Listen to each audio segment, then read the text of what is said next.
Welcome to our tutorial about working with dimensions. Before we start to apply dimensions, let's open the Layers Property palette. I'm going to create a dimension level layer. Let's call it Dim. I'll change the color to red. The line type, let's leave as continuous, and let's accept this layer. Close the palette. And let's make the dimension layer our current layer. If I click on the color box here, I'll open the color property palette. So let's cancel out of this. Just click on the layer name to select it from that drop-down menu. I've just moved to the Annotate tab. Switch on Object Snap. Deselect the midpoint. And let's toggle Ortho mode off as well. Now let's click on the Dimension tool in the Dimensions panel. There's a number of dimension types here. First, we're going to work with linear. I select the 2 points for the linear dimension, and then left-click somewhere in the middle to place it. The text looks a little bit small. Let me change that. In the command line, I'm going to type D and then press Enter. This launches the Dimension Style Editor. Let's click Modify. Text tab. Text height. Let's make it 0.3. OK, and close. Once again, this is called a linear dimension. Let's activate the Dimension tool again. Now select my points, this point and this point, and click here to place our second linear dimension. Let's activate the Linear Dimension tool again with a left click. I'm going to select this point and this point. Now as I mouse up, I see the horizontal dimension. That's the distance from the horizontal. If I move the mouse sideways, I see the vertical dimension. Let's click about here to place it. And let's place one more dimension. I'll select this point and this point. And we'll place the dimension here. Next, we're going to look at the aligned type of dimension. Select our first point and our second point. Left-click to place the dimension here. This dimension looks just like the linear dimension in this example. You're probably wondering what the difference is. Let me give another example to better illustrate this. Activate the Align Dimension tool. Let's select this point and drop the dimension about here. Whereas the linear dimension gives you the horizontal or vertical distance between 2 points, the aligned dimension will give you the shortest distance between the 2 points. In this case, the true length of that line. Notice that the last dimension subtool used is what now shows in the main dimension icon.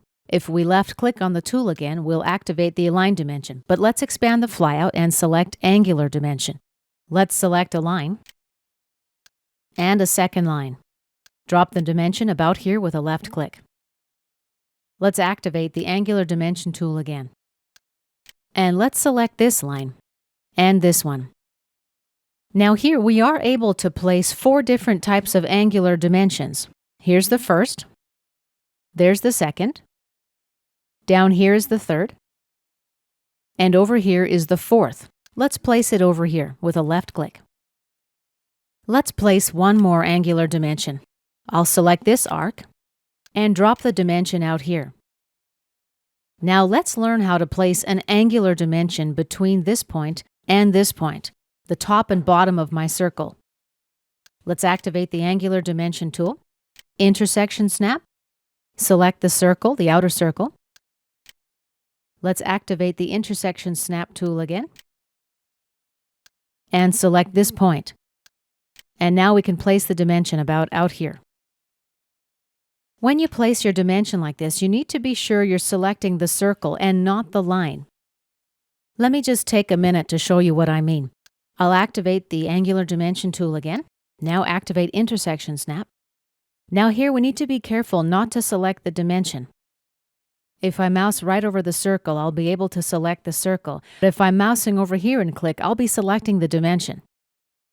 Watch what happens. When I select my first point, I don't have the rubber band effect. What I need to do is just be sure to select the circle. Let's say I select it here and activate Intersection Snap and select here. And let's left click to place the dimension out here. All right, let's move on to the next dimension type. Arc length. Expand the flyout, scroll to arc length. I'm going to select this arc and place the dimension out here. What this does is give me the distance along the arc. Next, let's try radius dimension. I'll select this circle and place the dimension out here. Now let's place a diameter dimension. I'll select the same circle and I'll place the dimension about here. Now, as you've probably noticed, we have duplicate dimensions for this circle. AutoCAD doesn't warn us about this problem, as most CAD programs now do, so do just keep this in mind. Let's activate the diameter dimension tool again. Select this arc and place it out here. Let me pan over to another example. I'm going to use this staircase to illustrate continuous and baseline dimensions. Before I demonstrate these dimension types, I'm going to create some linear dimensions first. I'll use these 2 points. Activate the tool again and select these 2 points. Let's click the Continue Dimension icon from the Dimensions panel. Notice AutoCAD picks up where I dimensioned last. I'll select this point, and this point, this point, and this point. Right-click, Enter. Notice the Continue Dimension tool remains active. I'm going to select this dimension, and this point, this point, this point, and this point. Right-click and Enter, and right-click again to exit the tool. Okay, let's undo this dimension. Now let's try the baseline option now. Select the dimension, and select this point, this point, this point, and this point here. Right-click and Enter. The baseline tool remains open. Let's select this dimension, this point, this point, this point, here, and here. Right-click and Enter. Right-click again to close the tool. And this concludes our first lesson about working with dimensions.